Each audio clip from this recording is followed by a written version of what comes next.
चैतन्यमयी सत्यमयी Parme.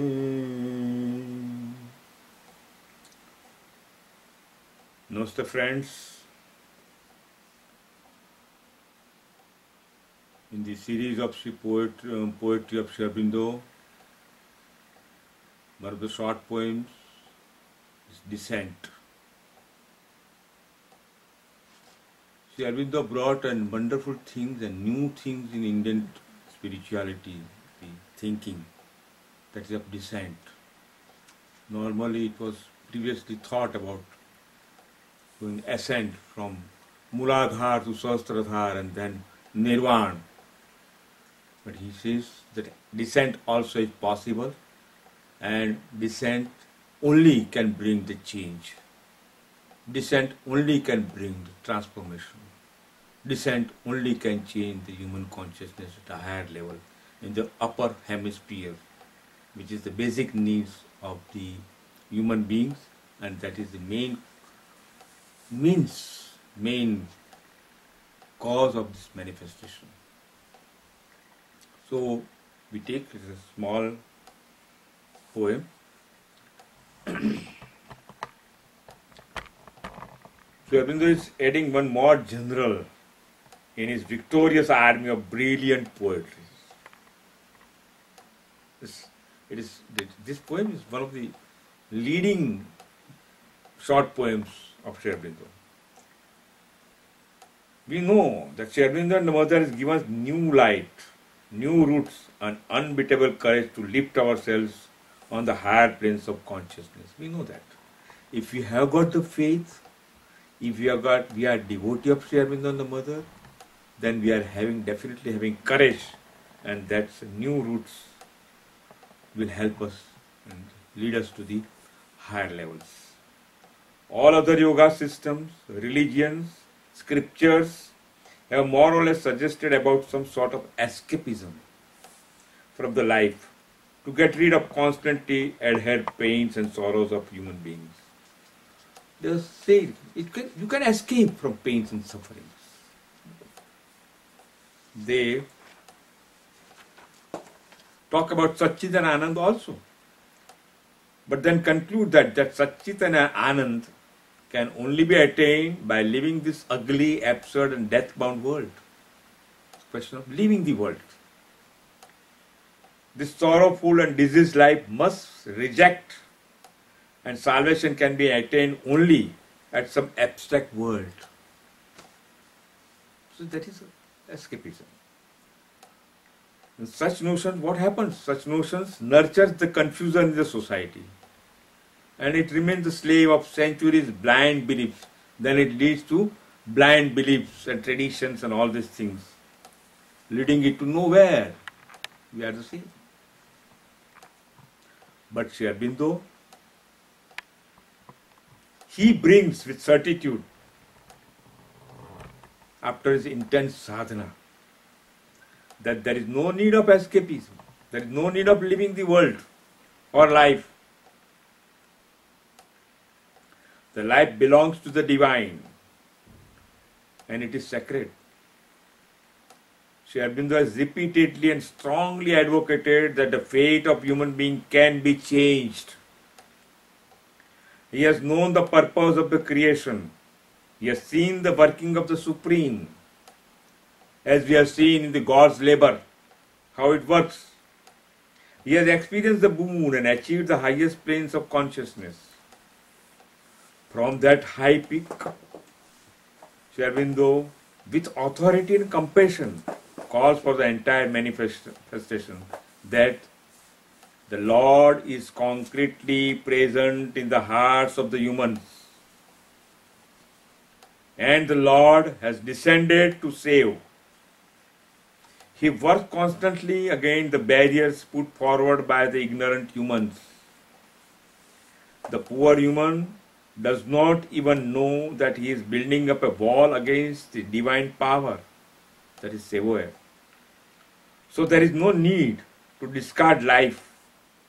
Life giver and Savior is within us. Let us wake up. See, more or less the central idea of Shri Aurobindo is that the human being can become a superhuman. God is already dwelling in the humans.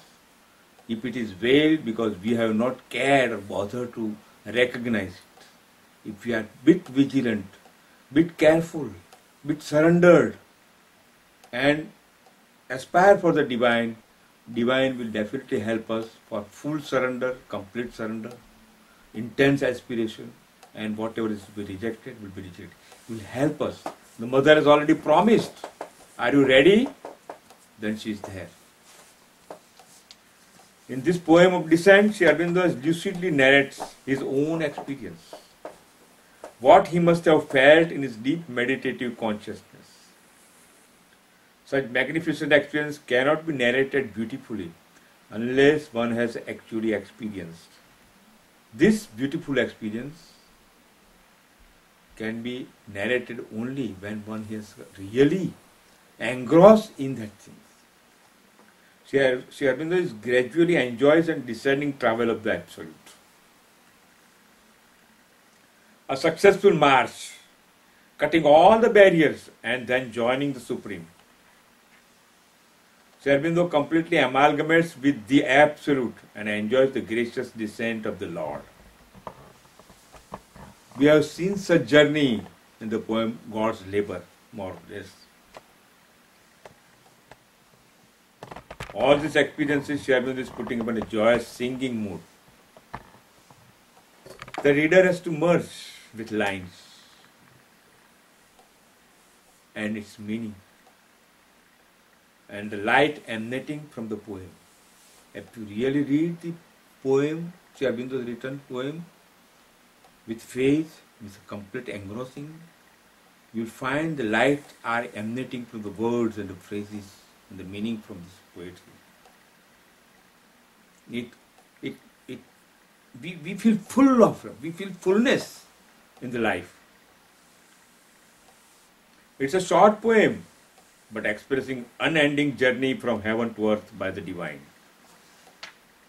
We take up stanza by stanza and let's enjoy the beauties of Shri Aurobindo's masterly acts.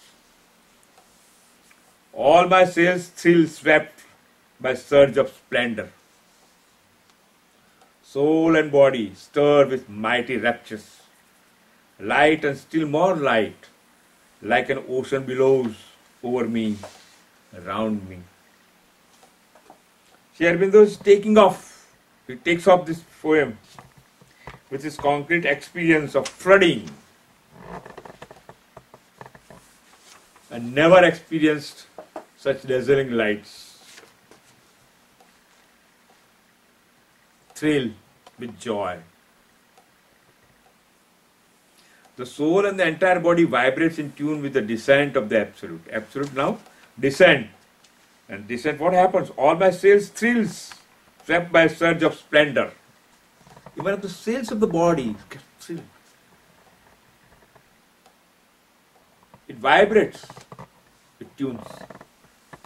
He feels ocean of lights around him.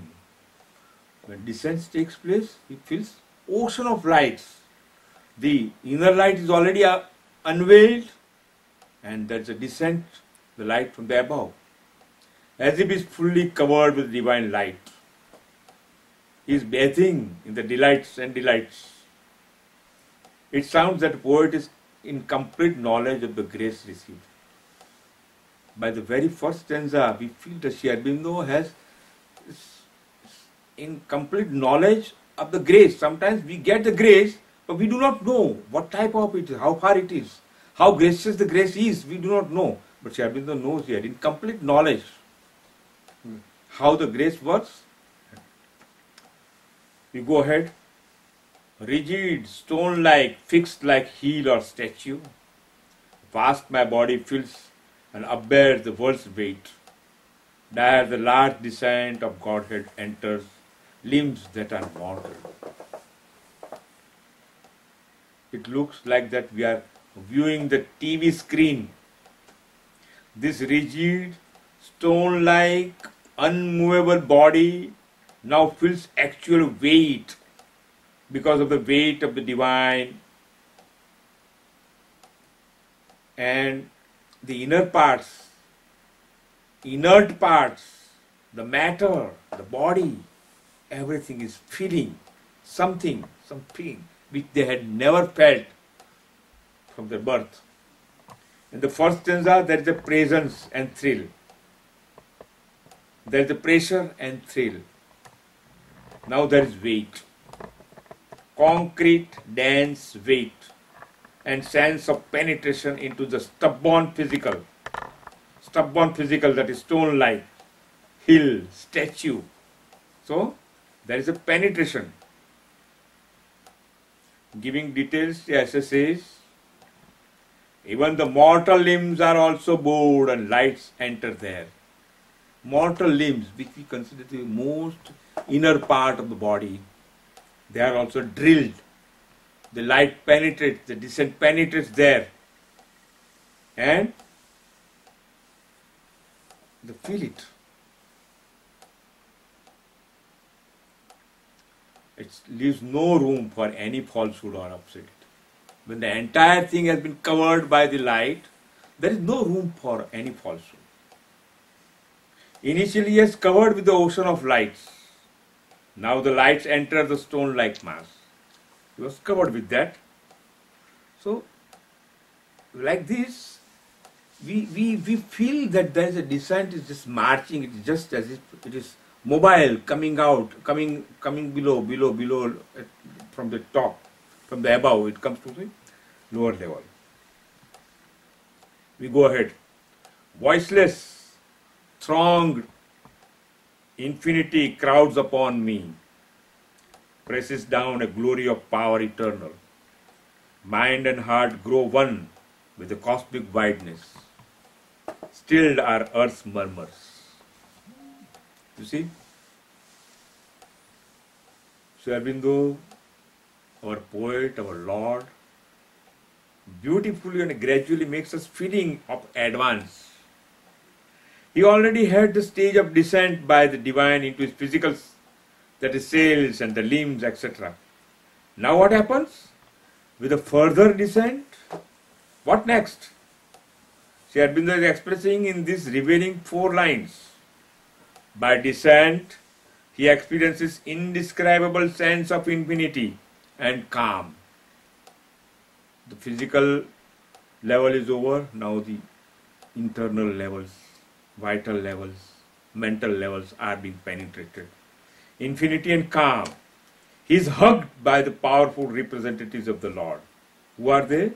Infinity and calm. They are the powerful representatives of the Lord. He praises the pressure of eternal power of the Supreme and feels that vital and mental consciousness grow wider and wider and uniting with the cosmic consciousness. By this descent, what happens? Shri Aurobindo's own vital and mental consciousness becomes so wide that it unites with the universal consciousness. That is what a wonderful experience Shri Aurobindo must have undergone, and what a beauty. His being's dimensions are changed to accommodate the descent. Wow! Shri Aurobindo's being's dimensions, he says, my being's dimensions are changed. We know only 4 dimensions. But here, he must have got so many other dimensions. That is changed. What for? To accommodate the descent. We have to accommodate the divine. For accommodating divine, what dimensions we have to gather? The divine is also gracious that it helps us to change our dimensions. The ever-cling sense of separateness is vaporized. We feel we are separated from the world, separated from each other, separated from the divine. Divine is something else. He is just resting on the above the clouds or somewhere, and we are here on the earth. So that separated sense, this sense of separatedness, is vaporized. This very state of consciousness, this gracious descent, brings absolute peace. All noises, activities at the mortal level are now gone, dissolved. All these activities, the noises, wherever it may be, mortal, they are all dissolved. Because descent is concretely taking place, and Shri Aurobindo is aware of it. And this experience he is narrating in this poetry. He is enjoying the new state of consciousness without any efforts. Let's go to the next. Swiftly, swiftly crossing the golden spaces, knowledge leaps, a torrent of rapid lightnings, thoughts that left the Ineffable's flaming mansions. Thoughts that left the Ineffable's flaming mansions blaze in my spirit.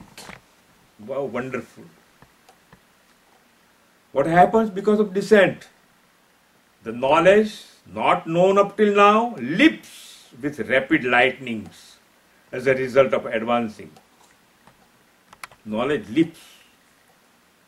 One of the major aspects of divine descent, where the true knowledge floods from the infinite to finite, crossing wonderful golden spaces. A divine knowledge cannot travel in a most rugged or rough and rubbish chart or route. This is golden route from where, like a majestic king, the knowledge leaps to Shri Aurobindo. The words are too weak to describe the space between infinite and finite, or a zone between the two hemispheres. Words are too weak. It may not be much understood that there are tight compartments between two hemispheres, between the divine and infinite. It's not a tight compartment, but there are gradual layers of consciousness. So, the divine knowledge leaps to Shri Aurobindo. Shri Aurobindo is perfectionist beyond one's imagination.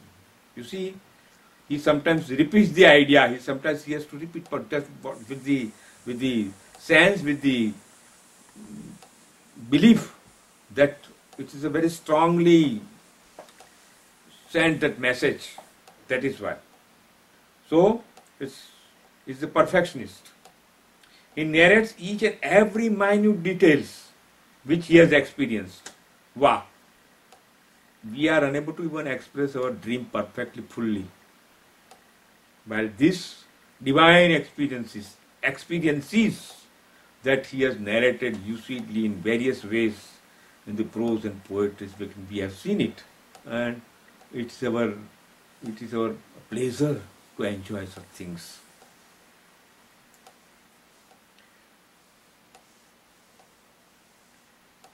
There can be only glimpses of his visions if we get grace, that too. Shri Aurobindo, with joyous conformity, writes that the divine knowledge which leapt brought thoughts from the divine mansion. Knowledge brought the divine thought. From where? From the divine mansion. A splendid thoughts came to him. Splendid thought, which normally we do not get it. Because it is from the divine. Because it's from the higher level. Those thoughts, those vibrations, that inspiration comes from that. Shri Aurobindo, in a masterly wording, put before us a simile, which is easily understandable. He further feels that it brings unthoughtful thoughts, the thoughts which we have never thought about, which carry luminosity. And Shri Aurobindo, being very gracious, he enjoys the fruits of the descent of the higher and higher consciousness with us, for the humanity, for his devotees, for his bhaktas, and all of them. And he, being generous, distributes these fruits with his masterly writings to all. You can loot knowledge, grace, anand, bliss from his writings with your capacities. There are no reservations for that. We have to simply become worthy and capable of this prasad which he has already served to us. Let's go ahead. Slow the heart beats, rhythm like giants' hammers. Missioned voices drive to me from God's doorway. Words that live not, save upon nature's summits, ecstasy's chariots. Shri Aurobindo further beautifies his slow and rhythmic heartbeats are like hammers thud, being with some heavy weight. When the descent comes, the heartbeats becomes very heavy, not weak, but heavy. He hears the melodious voices from the Lord's house. The descent brings divine tunes. In the previous para, the descent brings the leaping of the knowledge, divine. Here, it brings the divine tunes, nad from heavens. Shri Aurobindo listens the shining words which normally rest at the higher planes of consciousness, above the normal material consciousness. He is gifted with wonderful words, inspired thoughts, carrying deep meaning which can open more gates of higher planes. He gives us the ecstasy.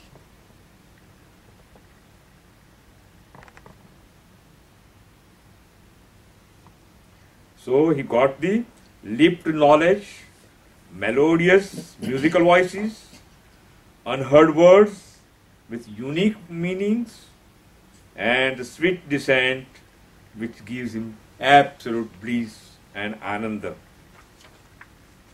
Now, all the world is changed to the single oneness. Shri Aurobindo's world is changed to a single oneness. Souls undying, infinite forces meeting, join in God dance, weaving seamless nature, rhythm of deathless. Now what happens? Shri Aurobindo feels that all the worlds, manifested and unmanifested, are one. There is a singularity. He is wrapped in it. The souls and all forces of nature, all the Shakti of Kali and Rudra are now one, as if knitted with one another, fully. All this. There are no separateness. Everything is one. Everything. All are having deathless state of consciousness, enjoying the divinely cosmic dance. Kali and Rudra are also same. This is the stage where after the progressive descent, everything is not only changed, but everything is in harmony with each other and creates a supreme world. I remember here the experience of poet Narsi Mehta, a Gujarati poet, who has written wonderful philosophical songs and bhajans, who was engrossed in watching a Ras Leela of Lord Krishna. Lord Krishna, God of Ananda, over-mental God, holding oil lamp. Narsi Mehta was Bhakta, was holding the oil lamp on his hand, and he was watching the folk dance of Lord Krishna and his friends, gopis.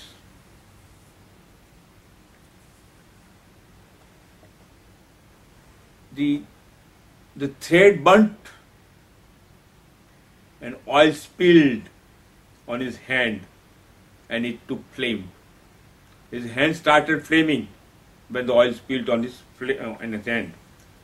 But Narsi Mehta was absolutely attuned with Ras Leela. He was so much engrossed in looking and seeing and observing with a lot of devotion that he was absolutely not being affected by the burning hand. He was not having any pain. He was not having any senses that his hand is burning, is aflame.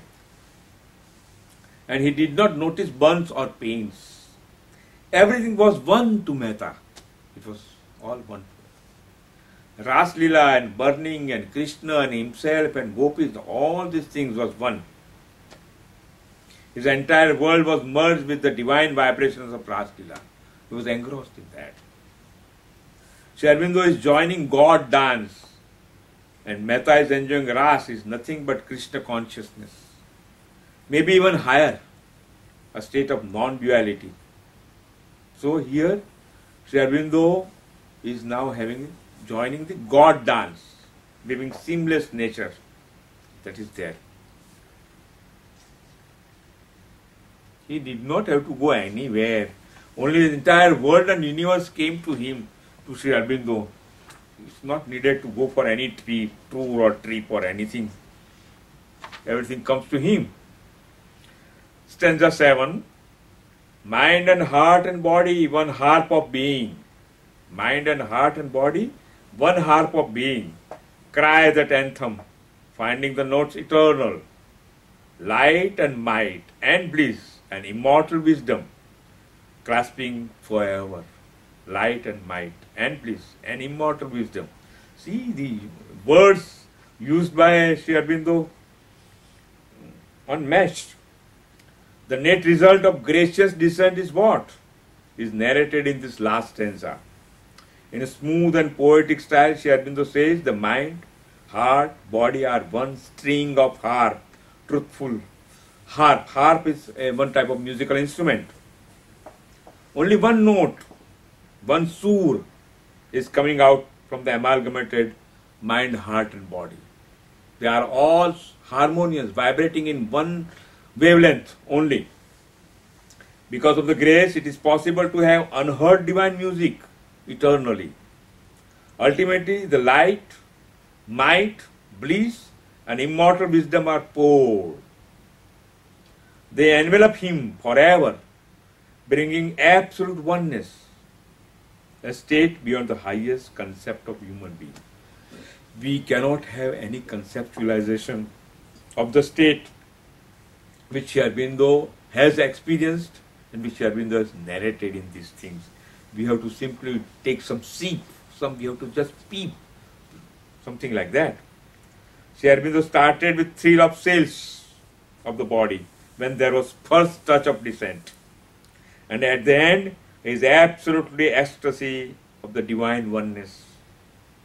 His feelings of inner experiences of the grace descended are wonderfully narrated in this poem.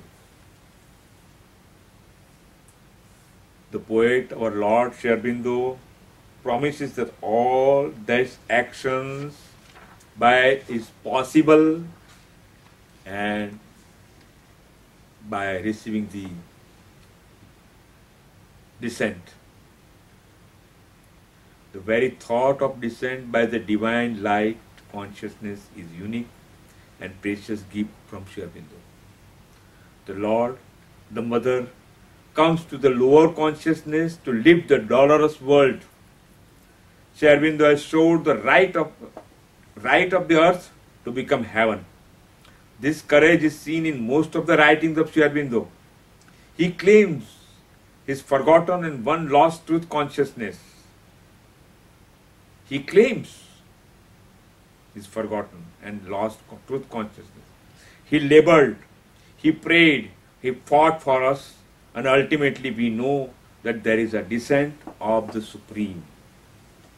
So, with this Sri Aurobindo is giving us his promises that there is a continuous pouring of the descent. It is not an event and then forgotten, event and stopped. We become ready to receive them. In nutshell, in every poetry, everything we have seen it. Okay, we are the sons of the divine and we can become the divine. In Savitri there is one line. The gods shall grow when wise men talk and sleep. If you go on talking and sleep like this, but God will go on growing it. We should not wait time. So that is this. So this is the short poem, but I mean wonderful poem. Descent is the unique thing of Sri Aurobindo, as I told you initially. That is the new things to the human being, that the God comes to the man. God comes to humanity, not necessarily the human being may go to. Thank you very much.